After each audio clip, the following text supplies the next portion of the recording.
So, what happens when a legendary founder dies? The one who built everything. The whole empire kind of holds its breath. Well, for Rome, after Augustus, that breath lasted for 5 long years. This is the story of what happens when that giant shadow recedes, and something like paranoia starts to creep in and take its place. An empire survives its founder. It's a simple idea, right? Sounds powerful, but what does that survival actually feel like on the ground? Yeah, because just surviving is not the same thing as being strong. And for Rome, during these absolutely critical 5 years, survival meant constantly looking over your shoulder. It was this period of just deep, gnawing uncertainty. I mean, just try to imagine the vibe in the city. Augustus, this larger-than-life, charismatic figure, he's gone.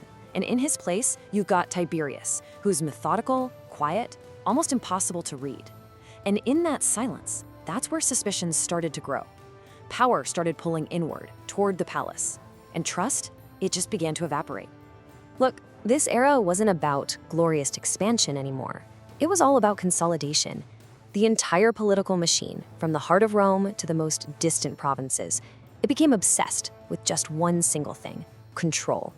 And as we're about to see, that control, it came at a very, very steep price.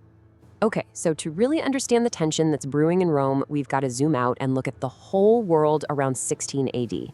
Because when Tiberius took the throne, he wasn't just inheriting an empire, he was inheriting a world that was right on the edge of some major changes. This little snapshot of the world in 16 AD is just fascinating. You've got the Roman legions grinding to a halt at the Rhine, basically saying, okay, expansion's over. But at the exact same time, global trade routes are kicking into high gear. So you have this total paradox. The military world is becoming static, defensive, while the economic world is becoming more connected and dynamic than ever. And way over in the east, in Han China, a radical reformer is about to show everyone just how fragile even a dynasty that's centuries old can be. Now, in this new empire that's suddenly all about caution, there was one man who was the total exception, the rock star general, Germanicus. And Tiberius sent him to the frontier, but get this, not to conquer new lands, but to heal the empire's wounded pride.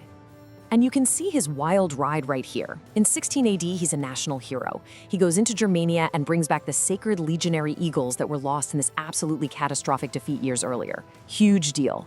But then look what happens. By 17 AD, he's recalled, pulled back to Rome. Why?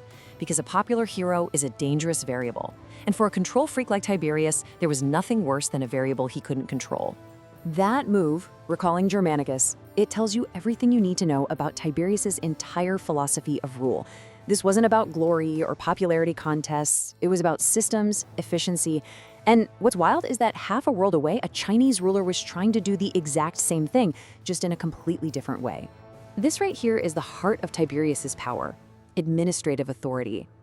When a massive earthquake flattened cities in Asia Minor in 17 AD, he didn't fly out for a photo op, nope. He sat in his office and he did the math. He waived taxes, he dispatched aid, he funded the rebuilding. He treated the empire not as some stage for his own glory, but like a complex machine that had to be managed with quiet and honestly ruthless efficiency. And this is where the story gets so much bigger than just Rome. You see two massive empires facing the same basic problem. In the West, you've got the pragmatist, Tiberius, just trying to manage the present. In the East, you've got the idealist, Wang Mang, trying to resurrect a golden past. But notice the end goal is identical: tighten the grip of the central government. This was truly an age of centralization. So while Tiberius was busy managing his spreadsheets, Germanicus was out there winning the hearts of the people. And that, well, that was a problem. In the cold calculus of Roman politics, a popular general isn't an asset, he is a potential rival. The optimism of the Augustan age, it was about to die. It really forces you to ask a pretty fundamental question about power, doesn't it?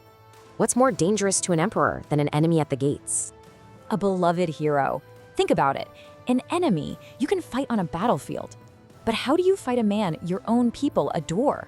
Every cheer for Germanicus was, in Tiberius's ears, a quiet little threat to his own authority. And then, in 1980, the problem just kind of solves itself. Germanicus dies, suddenly, out in Syria. The official cause was illness, but nobody in Rome was buying it. The whispers started instantly. Was it poison? Was it an order from the palace? And you know what? the truth didn't even matter. What mattered is that in that one moment, any remaining trust in the emperor just shattered. The death of Germanicus was a real turning point. All that suspicion that had been simmering under the surface for years, it boiled over, and it changed the very nature of Roman power.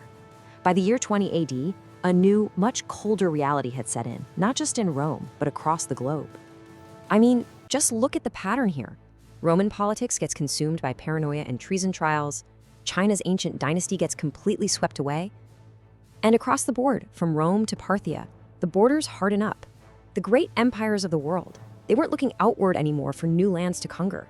They were looking inward, focusing all their energy on tightening their grip on what they already had. And that leaves us with this final chilling thought.